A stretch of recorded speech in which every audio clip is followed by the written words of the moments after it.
KLRN Radio has advertising rates available. We have rates to fit almost any budget. Contact us at advertising@klrnradio.com. We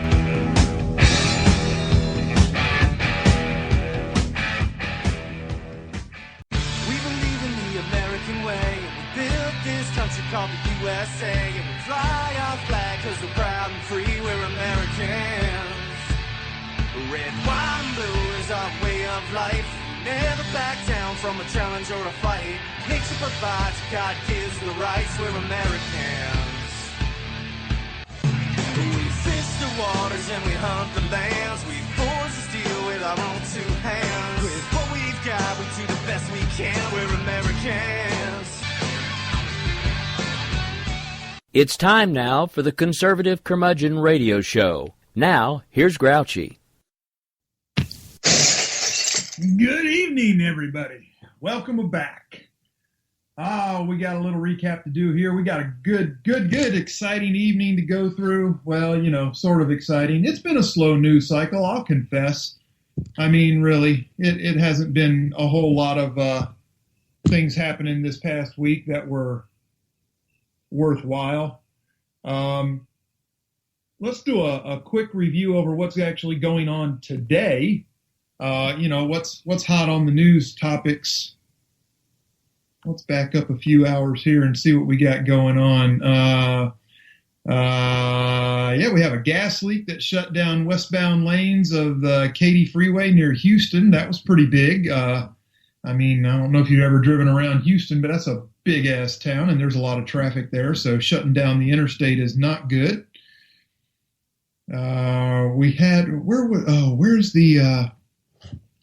I saw something earlier about a hazmat issue that killed some people. Let me find that real quick. That was unreal. And that was pretty interesting today too. Kind of a slap in Obama's face. Miami Beach commissions votes to oppose hosting a Cuban consulate until the island's government enacts human rights reforms.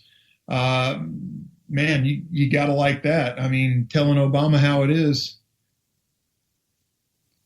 So, where is this hazmat story? I know I saw it. And I don't know. I really don't know. We got the White House saying that President Obama will sign a Zika bill, but Press Secretary Josh Earnest is saying that it's 2 months late and about $2 billion short of what is needed to address the threat. To me, that just screams government waste all over it, but we'll see. They might actually try to do something about Zika, but I doubt it. It's going to be kind of like, the after effects of Hurricane Sandy when they contracted CGI Federal out of Canada, which is run by Michelle Obama's best friend from college, who's still sitting on about $3.5 billion of the $4 billion the government gave them to disperse out to people to help rebuild. They're just sitting there collecting the interest off that money. Nothing's going on to help the people. Screw them, right? It's all about Obama and his friends and who can do what for who up there in elite land. But, and the Dow closed up. Oil's going higher. Oh, and you heard about Bruce Springsteen canceling his North Carolina concert over the bathroom bill, we'll call it, in North Carolina that won't let you go in the girl's bathroom if you have a penis, even if you identify as a girl. God forbid we should have some common sense in the world, but now we've got Ringo Starr canceling a show in North Carolina. I guess all three of his fans there will be heartbroken over that. That's assuming that two of them are even young enough to know or remember who he is. Let's see. We've got the Pennsylvania House has voted overwhelmingly 3-1 vote to send medical marijuana legislation to the governor. What else do we have here?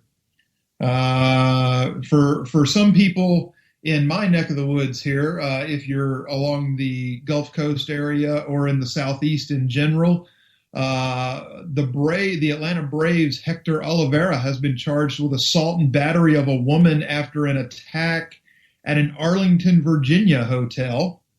Don't have any more details on that other than he has been charged. Let's see. We have new rules to allow concealed carry handguns in classrooms and dorms on every Texas A&M campus. Go ahead on, Texas. It's the way to let your students protect themselves. What else do we have here? I know that I saw, here we go.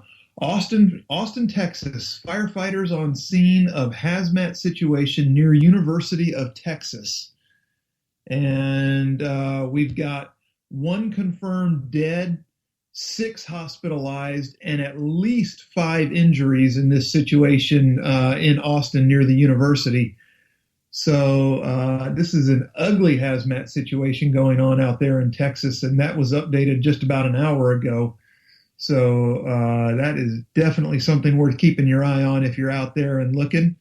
We have suspect search underway after a man was fatally stabbed in Van Nuys out in California.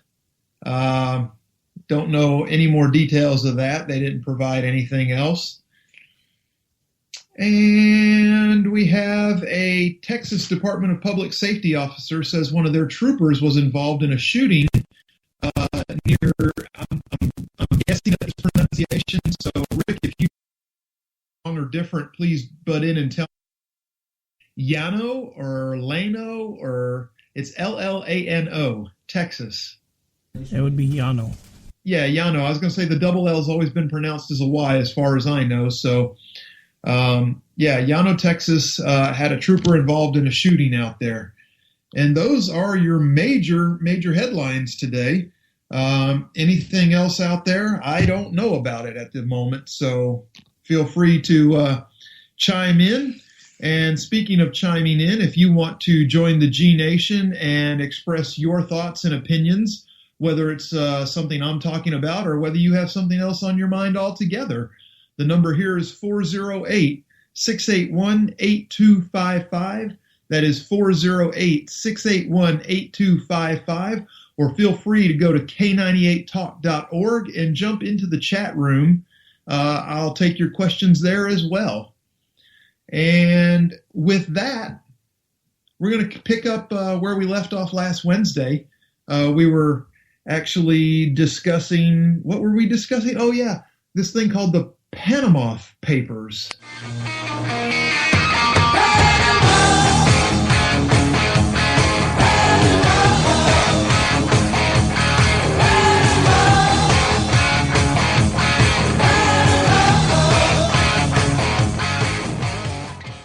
Woo! Yeah, that's right. The Panama Papers. So, we covered a good bit last week. We talked about what the papers were, what the papers showed. We talked exactly about how much just pure data there really is in this information dump, and compared it to the WikiLeaks, just tremendously huge data dump that was basically stolen from the Panamanian law firm Mossack Fonseca. And it was one of the things that we touched on last week was that there were very few Americans listed in the Panama Papers, and the ones that were listed were just, your average everyday private citizens. And I kind of got into, I don't want to back up into last week too much. If you missed last week, feel free to jump to the k98talk.org page. Stitcher, TuneIn. We've got archives of the show. You can pick up last week's episode, catch yourself up. It's the thing to do. And by the way, not just my show. K98 Talk has a lot of great shows you should be just jumping into the archives of and just listening to, because it's fun, it's informative, and each in our own unique way, we talk about things that are important. They may not be what you hear on TV all the time, but that's because what you hear on TV all the time is usually meant to distract you from what's really happening. Now, I'm not a tinfoil hat conspiracy theorist kind of guy, but think long and hard about it, and think about why news media outlets want you to hear the stories that they're broadcasting and not some of the other things that you hear about. Just think about it. Anyway, back to our Panama Papers here. The reason that there aren't a lot of big name Americans out there in this data dump is that because the United States is actually more lax when it comes to financial transparency than the country of Panama. Now, the Tax Justice Network, and I'd never heard of them before, but doing a little research, I dug up this organization, and they actually did a study on the top 10 countries with the least financial transparency, making for perfect tax havens for those quote-unquote unsavory characters looking to hide or launder their ill-gotten cash. And not even their ill-gotten cash, but some of their legitimately earned cash. It is what it is. But this recent leak of documents from the Panamanian law firm has revealed how tax havens are used to hide wealth and has focused the world's attention on the Central American nation. But international organizations which investigate financial secrecy warn that Panama is not even in the top 10 of the countries with the least financial transparency. So according to the Tax Justice Network, here are those top 10 countries in order. Okay? So this will be the, I guess we'll start with the most transparent on the list and work our way to the very least of the transparent countries. Okay, so the sooner you get mentioned on this list, the better you are, which means you're, the 10th place of the worst. But anyway, first on the list, United Arab Emirates. And not a huge surprise. There are a lot of Arab businessmen, royalty, and things like that want to hide money. Bahrain, which is over there right next to UAE, they're next on the list. After them is Germany, and not what you would associate as a hotbed of banking, the country of Lebanon. Yeah, I know, right? I mean, and they're middle of the pack secrecy here. Luxembourg comes in next, and I knew a little bit about Luxembourg from some of the time I spent overseas in the military. Next up, the one that a lot of people know about, the Cayman Islands. And the more I know about them, the more I like about the way they do business. It's too bad I don't have enough money to try to hide, so that doesn't really matter. After the Cayman Islands is Singapore, and you can just imagine how fun that is. Next on the list, number 8, the United States of America, or number 3, since we're going in reverse order. The number 3 worst country in the world for financial transparency, the United States. Now you know why there aren't a lot of Americans in this Panama Papers data dump. Okay. Next up, Hong Kong, which, you can throw right in there with Singapore and the Cayman Islands. They're pretty restrictive. And then last, and certainly not least, but most non-transparent country out there when it comes to banking is Switzerland. They're legendary. Everybody knows about Swiss bank accounts. Okay? So basically what we have here is we have a double standard that many industrial/developed countries host or support jurisdictions where there's an absence of financial transparency. And as we just discussed, Switzerland leads the ranking with its almost impenetrable tradition of secrecy in the banking business. So even if under international pressure, it has recently made some concessions towards identifying the owners of accounts linked to international tax evasion investigations, but they're still, even after those concessions, the least transparent country when it comes to banking. Now, within the United States borders, and just a stone's throw from the White House itself, the East Coast state of Delaware is home to about 945,000 firms, corporations, trusts, etc., which equates to almost one for every resident in the state. Delaware is one of 4 U.S. states, with the others being Nevada, Arizona, and Wyoming, that have been criticized for their lax financial regulations. And many of the firms are suspected of being ghost or shell companies. Now, Transparency International, which is an anti-corruption campaigning movement, describes the state of Delaware as a transnational crime haven. Meanwhile, another possible reason for the small presence of Americans in the Panama documents is that U.S. citizens hoping to hide funds and activities offshore were not drawn to Spanish-speaking Panama as a haven where there are options in places like the British Virgin Islands and the Cayman Islands. So, Americans have a lot of tax havens to choose from. Tax Havens and Men Who Stole the World. A great book. You should pick that up and read it. It's a little tinfoily, so take it with a grain of salt, but there are some good facts in it. It's a book that's it really focuses on the secretive centers for hiding money around the world and who's using them. So do yourself a favor, jump into that book. It's the author is Nicholas Shaxson. That's Shaxon. And again, the title of the book is Treasure Islands, Tax Havens, and the Men Who Stole the World.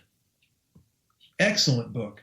So, we're still dealing with Panama Papers here. We've got Russia, China, Britain, Iceland. The revelations of the Panama Papers have tarnished officials and the wealthy over the implication that they hide riches offshore.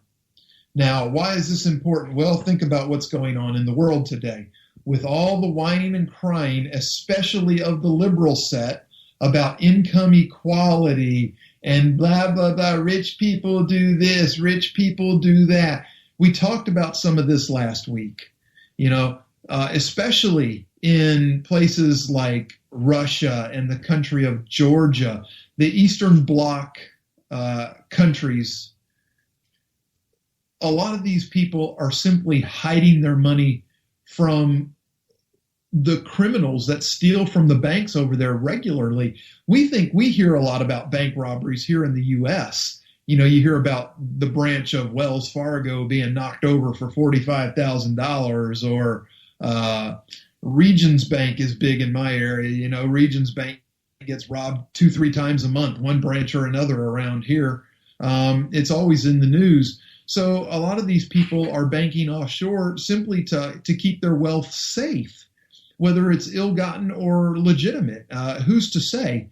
Until there's proof otherwise, you have to, at least here in the United States, you have to assume innocent until proven guilty. That's not how a lot of people act, but it's important that we remember that is the standard of proof. Like I said, the group that's not present in this dump is the prominent Americans. U.S. tycoons, politicians, they're all notably absent in the leaked files from the Panama law offices of Mossack Fonseca, which created thousands of shell companies worldwide to hide the identities of their ultimate owners. some of whom may have been evading taxes. There is a couple of, there's a name here. If you know the music industry at all, there is a Hollywood mogul named David Geffen of Geffen Records, of Asylum Records, and DreamWorks SKG. He's on the list. But there are no Americans comparable to Iceland's prime minister or the henchmen that work directly under Russian Premier Vladimir Putin. At least in what's been disclosed so far, there are a lot of Americans, but they are private citizens. They're not the big names. You're not gonna recognize Charlie Smith. Charlie Smith probably made himself $5 or $10 million in some kind of .com startup back in the 90s, and has been trying to live off the interest. And he's just hiding his wealth. You're not going to know him. He probably doesn't live in a really big house. He probably doesn't live real fancy, but he's never short for cash. It's these type of people. It's the type of people that make $500,000, $600,000, $700,000 a year and are sick and tired of the government milking them for 40 or even 50% of their money. It's ridiculous. Okay, I get why people would do it. If I had enough money, I'd do it myself. It's not illegal. So anyway, you got this international consortium of investigative journalists which coordinated the investigation and release of the Panama Papers. This doesn't mean that Americans have embraced financial transparency because they're not on the list. It doesn't show that the U.S. is outside of the offshore system. The U.S. is a player in this. One possible reason, again, is the language barrier. And that would send somebody from the U.S. to a different place to look to hide their money, somebody that it's easier to communicate with. So, we don't have to go abroad to hide our funds. We can actually do it mostly right here in the United States. Again, states like Delaware and Wyoming, Arizona, allow the creation of such companies for just a few $100s that will conceal their identity. It's crazy. So, all this is going on while U.S. banks are normally required to know their customers. That's one of the regulations that's in quotes in the government regs is, banks have to, quote unquote, know their customers. They can bypass that rule and open accounts for shell companies, ensuring total discretion for someone who wants to move money around quietly. Now, the U.S. Treasury is moving to stop this practice, which can be used by arms and drug traffickers to launder funds, and ranks the United States third, as we covered that top 10 list, well above Panama, which didn't even make the top 10. And not only are these people looking to hide money from ill-gotten things like arms and drugs, but folks, the human trafficking money, oh my God, we don't even think about the things like this. It's stunning, and we don't even have time to go into the numbers on this. But maybe 1 week in the future, I can get all the numbers put together, and we'll compare the drug money and the arms money and the trafficking, the human trafficking money, and we'll see, something that's quite scary, actually, that I already know is quite scary, percentage-wise, how close human trafficking is to drugs and arms as far as money made and moved. So we've got Treasury looking to plug those loopholes, and they're in the last stages of drafting a rule. So says the Treasury Department. The last stages could be next week. It could be next year. Who knows? But there is another reason that Americans are not so visible in the Panama Papers. So spurred by the need to halt huge, blatant tax evasion by Americans using foreign banks. In recent years, Washington has cracked down with lawsuits, arrests, and tighter laws that have targeted both the banks offering safe haven and those hiding the money in them. Swiss banks were hit in particular. UBS and Credit Suisse, respectively, had to pay fines of $780 million and $2.6 billion for having helped U.S. citizens hide money. Now, the result is that there are few tax havens around the world that are willing to take American clients. There's only a few left that aren't afraid because they know that the U.S. can hit them. Whatever. I don't know how much of a deterrent that is, especially if you thin things out well and cover yourself that way. But it still leaves a lot to be examined in this trove of 11.5 million documents that make up the Panama Papers. And, quite frankly, there could be more Americans in there. We just haven't got to it yet. It's a huge trove of documents. It's something that people are going to be working on for quite a while. I suspect we probably haven't heard the end of it. And if you remember last week, we did go in and we actually tied a few people that were pretty prominent on the list back to Barack Obama and Hillary Clinton from her days in the State Department as Secretary of State. Again, that's in last week's episode. You can catch that out of the archives.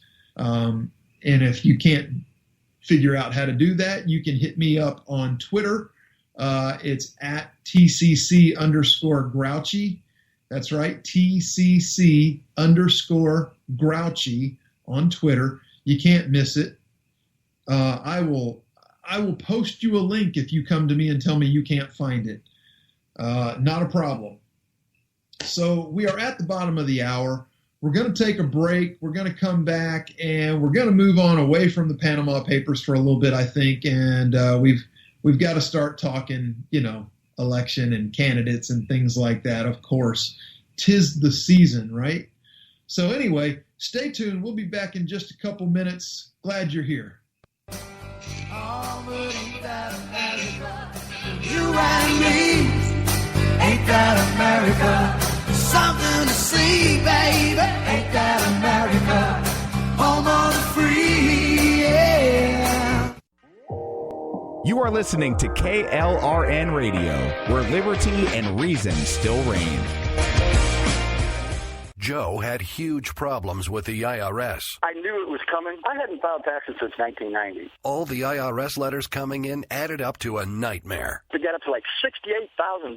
My heart started beating fast. It's like, there's no way, man. I mean, I ain't going to be able to do this. Then they stopped his paycheck. So that's when I started making phone calls and found U.S. Tax Shield. U.S. Tax Shield went to work immediately. They just took the bull by the horns. What blew my mind is he called the IRS right then and there. So why is U.S. Tax Shield A+ rated with the Better Business Bureau? Joe knows. They saved me a ridiculous amount of money. If you owe more than $10,000 to the IRS or state, choose the company Joe chose, U.S. Tax Shield. It was the best decision I made. U.S. Tax Shield is the way to go. Life is good. Thank you, Lord. Call 800-471-3287. U.S. Tax Shield. Boo-rah. Yes. 800-471-3287. 800-471-3287.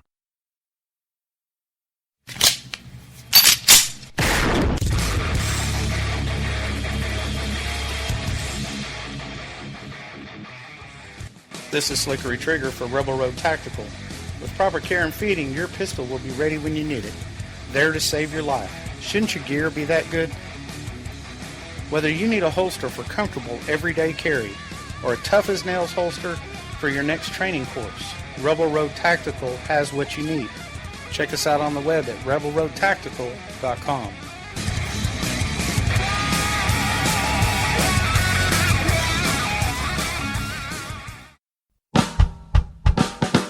You're listening to the Spark Radio Network, internet radio like you've never heard before. Innovation, creativity, and imagination are all said to begin with a spark. So fasten your seatbelt and take the ride of your life. And listen for the spark. Is debt beating you down?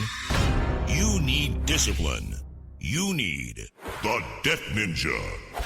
If you've been caught in a financial trap and need to be set free, then you need the Debt Ninja. Want to stop those harassing collection calls, start saving thousands in interest and fees, and get out of debt fast? Then you need to call the Debt Ninja. The Debt Ninja will find the best companies across the country that will help you consolidate all your bills into one easy payment, reduce your payments by 30 to 50%, and get you out of debt fast. If you have unsecured debt of $10,000 or more, such as credit cards, loans, or medical bills, call the Debt Ninja for a free 15-minute consultation. Call 800-826-1246. 800-826-1246. That's 800-826-1246. Call today. The Debt Ninja. Not on my watch, our military service members say, as they volunteer to serve. As they move out, stand firm, and take fire.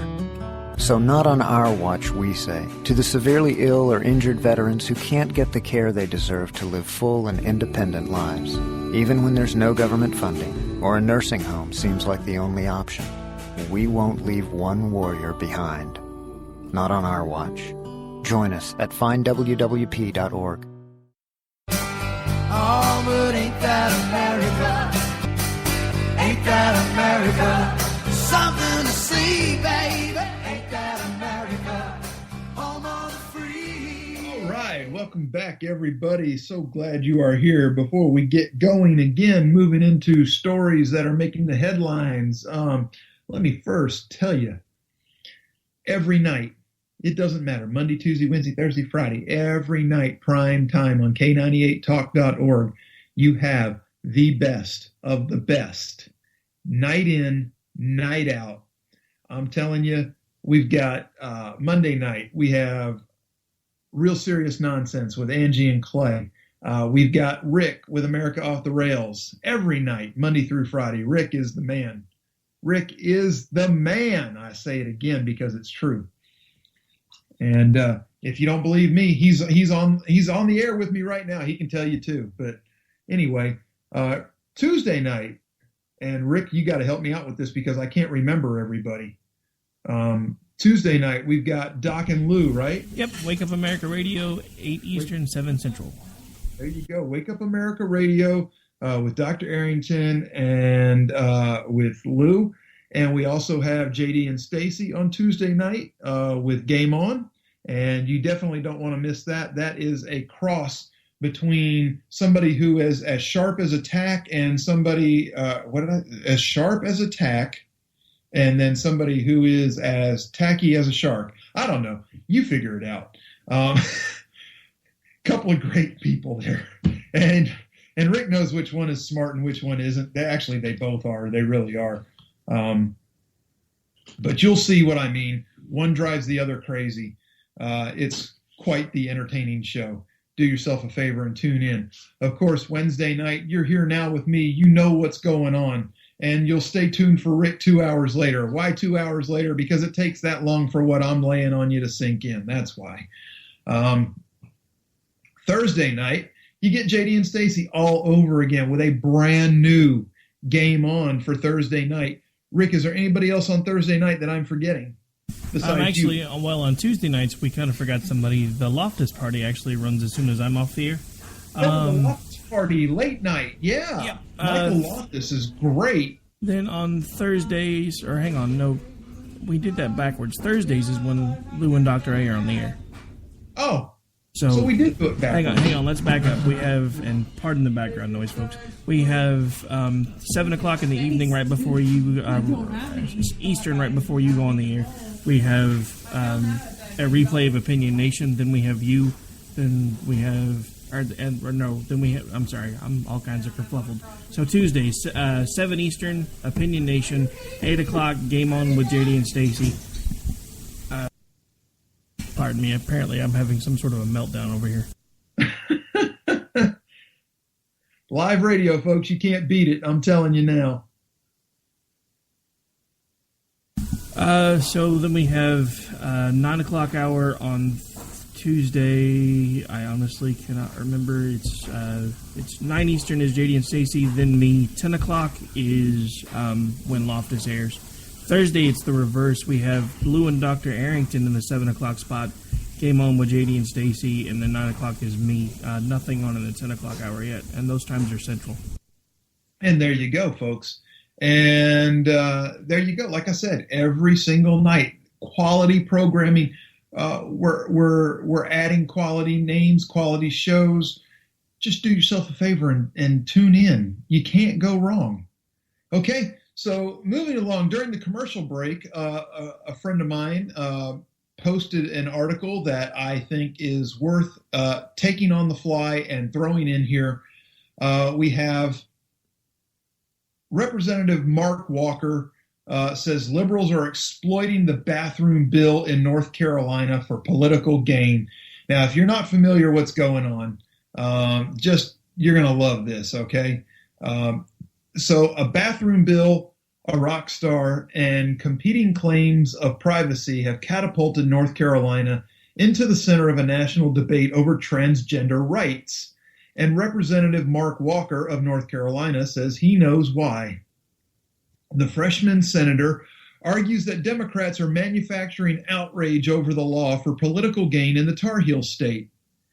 And you say, well, why would they even bother doing that in North Carolina? Well, the reason why is that North Carolina is supposed to be a purple state.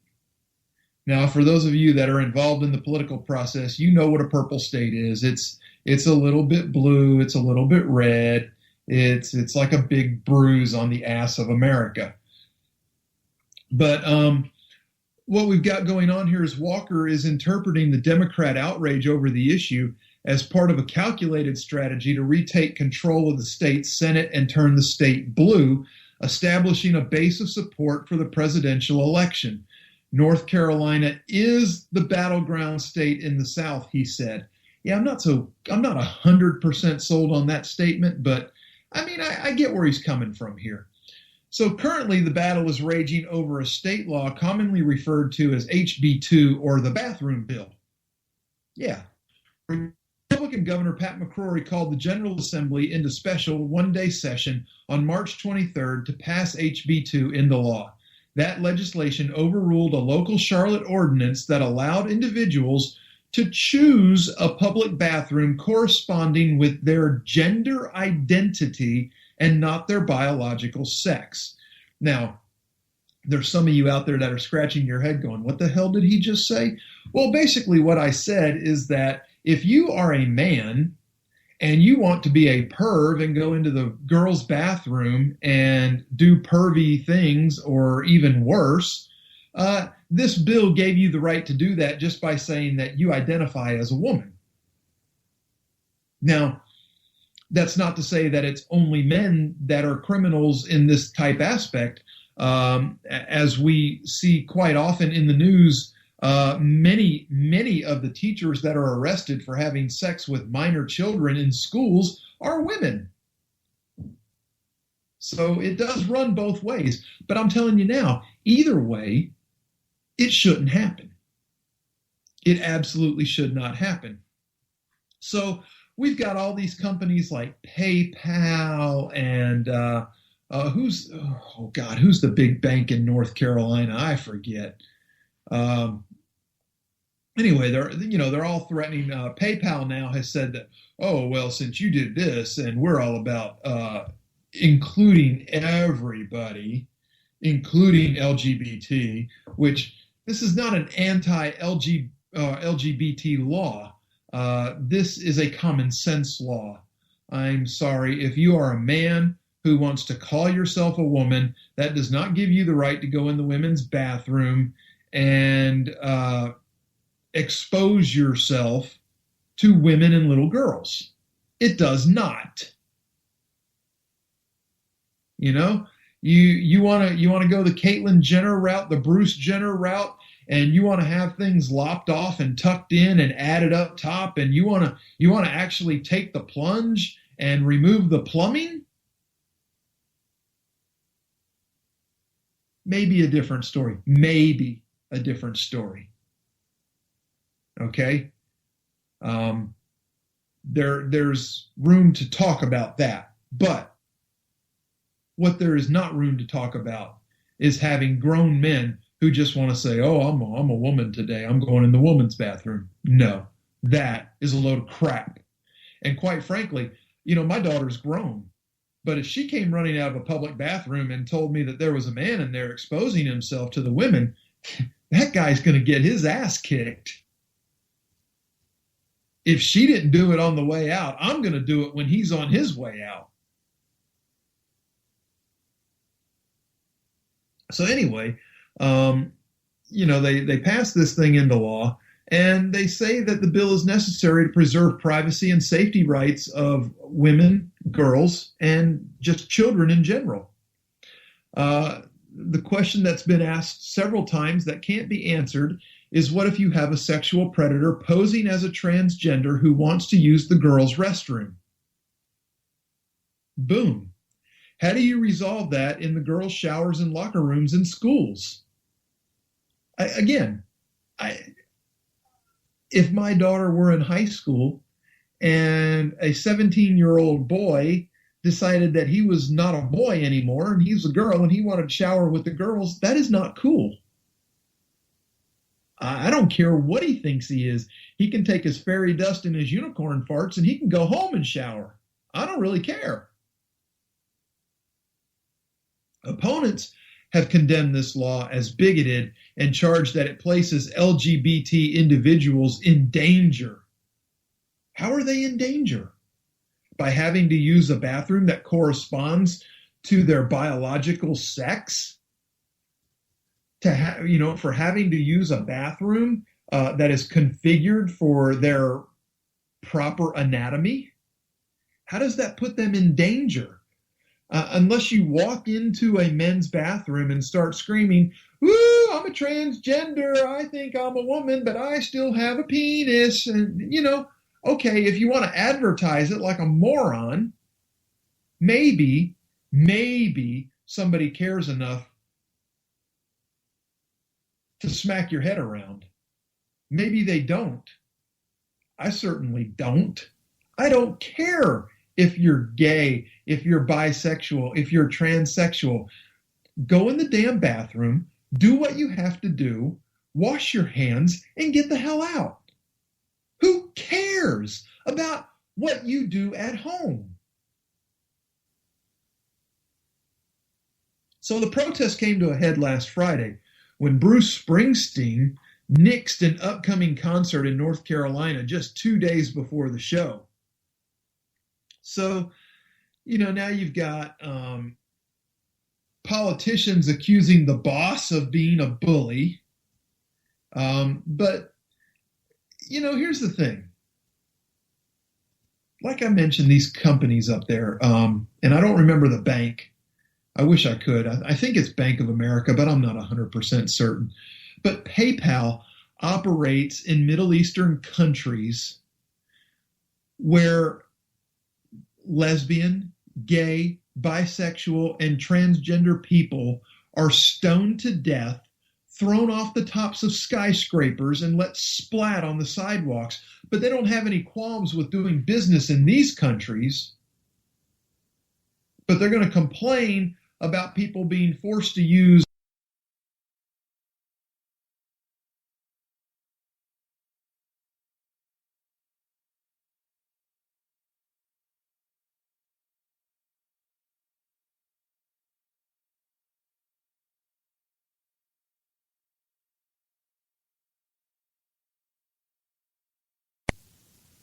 So Representative Walker, back to the story here, said that Springsteen has every right to cancel his show, but there is a hypocrisy. He criticized Springsteen for canceling on short notice, doing harm to the local economy, and then continuing his tour in other states that have no more stringent anti-discriminatory laws than North Carolina. And Walker continued to say that he believes that Democrats have intentionally ginned up opposition for a calculated and political end. And he said, quote, "I think that's ultimately some of the reasoning behind it." So it's not unusual for the Tar Heel state to waver between red and blue during both Senate and presidential races. In the 2008 general election, Democrats carried that state 4 years before Republicans did in 2012. Another Republican member of the North Carolina congressional delegate, Representative Mark Meadows, agrees that the issue has been blown way out of proportion. He said it doesn't deserve national headlines and it shouldn't be trending on social media. Men need to use the men's restroom. Women need to use the women's restroom, he said. For over 200 years, we haven't had a problem defining that. North Carolina is not the only state grappling with bathroom bills. We've got South Dakota. You got a governor, Dennis Daugaard, vetoed legislation that would ban students from using restrooms opposite from their biological sex. Tennessee is considering similar legislation that would require public school students to use the restroom that matches their sex at birth. So, folks, this is still a hot plate thing. Why? I don't know. Apparently, common sense is only common to those that have it, and there apparently are a lot of people in some states that simply don't. So, that being said, I will thank my friend a little later for the article. If you are listening now, you know who you are. Thank you very much. Smile, you did a great thing. And we're going to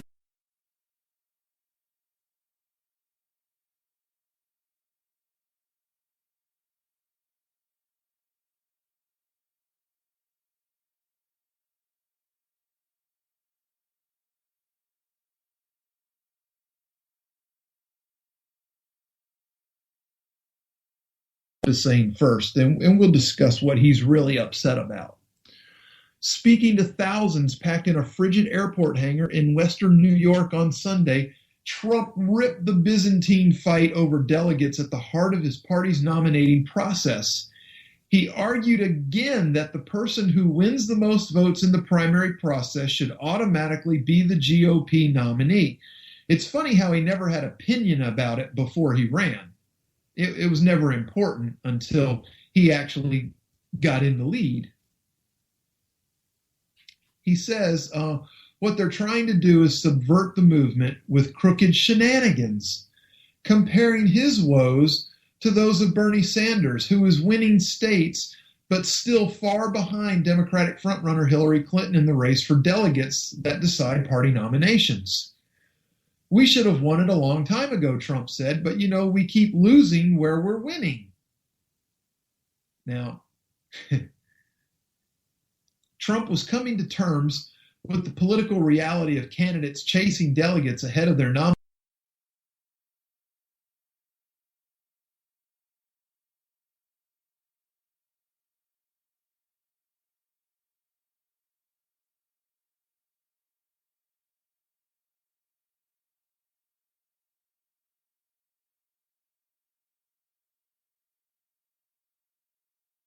First smart hire that Trump has really made.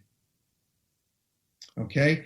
Manafort said on Meet the Press Sunday at the rally in Rochester that Trump repeatedly insisted his campaign was doing fine and predicted he would clinch the nomination before the summer convention. Nonetheless, his supporters described with disdain what they saw as an effort by the party's establishment to deny Trump a victory they feel he has already earned. I'm 59 years old and maybe I've had my head in the sand through the years, but I've never seen anything like this, said Cheryl Griggs of Hilton, New York, who attended the rally with her son. To go against the votes of the people and the will of the people and put somebody else in there, I think is horrific. Cheryl, you have had your head in the sand, and this has been going on for quite some time. Welcome to the political process. Quit your whining, learn how the game is played, and get active in your community and do something about it if you don't like it. She said she doesn't understand the delegate process. She admitted it and believes that the winner should be decided by popular vote. Maybe, maybe not. That's a whole nother topic. There are valid arguments either way. But Rochester's Scott Naska says he worries that the efforts would only leave Trump bruised heading into the general election. The sad thing is the guy's got to go against the Democratic establishment, and now he's got to go against his own party's establishment as well. And it's not right, said Naska. This is the theme of Trump's campaign. It should be his slogan. It's not fair. They claim it's absolutely ridiculous to have to do it the way that it's been done for, 50, 60 years now. He's a threat to the big people in politics, the lobbyists, the elitists in the Republican Party. Okay, I get some of that. They're going to disenfranchise their own voters. Yeah, to a degree they are. Okay, I'm anti-Trump. Okay, I'm not a Trump fan. I will say that in all earnestness. If you're a Trump fan, that's fine. Own it. Stand there and argue with me on facts why I should change my vote to Trump. I don't think you can convince me with facts, because the facts that I read that Trump has published himself on his own website, his tax plan is a wreck, okay, especially for middle class, which is the group he claims to be helping the most. That's just the start. This is a guy who, while he says he personally doesn't believe in abortion, that he thinks it should still be legal. Hey, G, before we get too far past the Trump thing, I forgot to tell you, we have something in from a correspondent in regards to the Colorado stuff. Thought you might want to play it.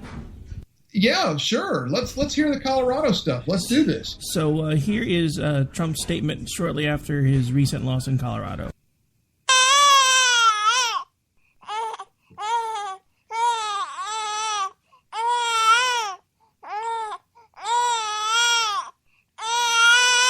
Sorry, it seemed fitting. I had to run with it. I love it. It's perfect, because that's the exact same statement that he's been making for months about things. And I get it, okay? If Trump wins the nomination, okay, and I've said this before, I have always been a firm believer in that you back the candidate of your party, because even if you have to hold your nose and swing the lever in that direction, it's easier to get part of your agenda accomplished with somebody that agrees with part of it than it is to get part of your agenda accomplished with somebody that believes in none of it. And it may come down to that stinky, smelly choice. I don't know. Cruz has the ground game going right now. He came within an inch of being endorsed by Rubio. As Rubio made the comment that the only conservative left on the Republican ticket was Cruz. And he said that we need to back that conservative candidate. So, for what that's worth, it's kind of a left-handed behind the back chicken wing endorsement, but that's Rubio, I guess. Maybe he's still a little bit sore. I don't know. But anyway, the Colorado thing. Colorado's Republican convention rules were written in 1912. 1912. They were not designed with Donald Trump in mind. For Trump to say that they stacked the deck against him in Colorado is dishonest at best, stupid at worst. And my guess is that, like the truth, it usually falls somewhere in the middle. So Manafort is accusing the Cruz campaign of using the scorched earth approach, in which they don't care about the party. If they don't get what they want, they blow it up. You know what? I could say the same thing about Trump. It sounds like he's doing the same thing. He's not unifying the party. You want to talk about somebody unifying the party? Look at Ted Cruz. Just months ago, this man was mocked by most of the people in his own party.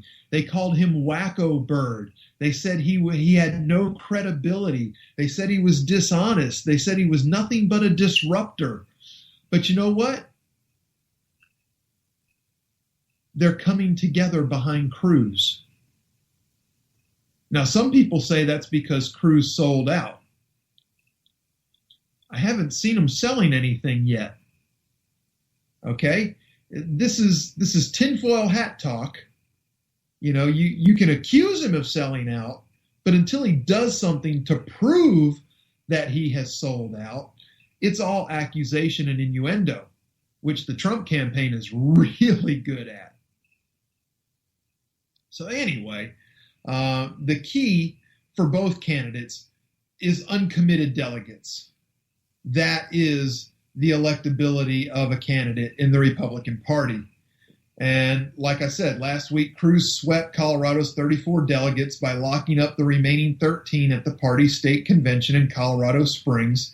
He had already collected 21. Trump still has a narrow path to nailing down the nomination by the end of the primaries on June 7th, but he has little room for error and would need to win nearly 60% of the remaining delegates to clinch the nomination before the convention. And right now, he's winning at about a 45% clip, so it would take a little something. Following Cruz's sweep of Colorado, the remaining delegates there, the Associated Press count stands 743 for Trump, 545 for Cruz, Kasich still at 143, and Rubio ended his campaign, has 171 delegates that are still bound to him. What a difference that could make if they swing one way strong or the other. Anyway, you know, just something to think about. And we didn't get to everything tonight, but oh well, you know, that happens. Sometimes I over-prepare. That's just one of those things we can save and tuck away for another night. It is the top of the hour, folks. It is time. Sometimes, he says, sometimes. Sometimes. Yeah, I know. I hardly ever get through all my notes, do I? It's crazy. Unless you leave them at work, then you get through them pretty quick. Well, yeah, you know, I mean, that happens. But tonight I made it halfway through. I still got 8 pages to go. Good God. What did I do? But anyway, you know, as always, I do a lot of homework for you, but I still encourage you to do your own. It's so important that you do your own homework and find your own facts and formulate your own opinions based on those facts. You don't have to take my word for it. I promise you one thing, I will present facts. I will give you my opinion on those facts, but they are all based in fact. So, as always, do your own homework. And also, as always, if you like the show, tell a friend. If your friend likes the show, you likely need new friends. But they and you are welcome here every Wednesday night on the Conservative Curmudgeon Show. Thank you for joining the G Nation tonight, and God bless, and we'll see you next week. Oh, but ain't that America? You and me. Ain't that America? Something to see, baby. Ain't that America? Home of the free, yeah. KLRN Radio has advertising rates available. We have rates to fit almost any budget. Contact us at advertising@klrnradio.com.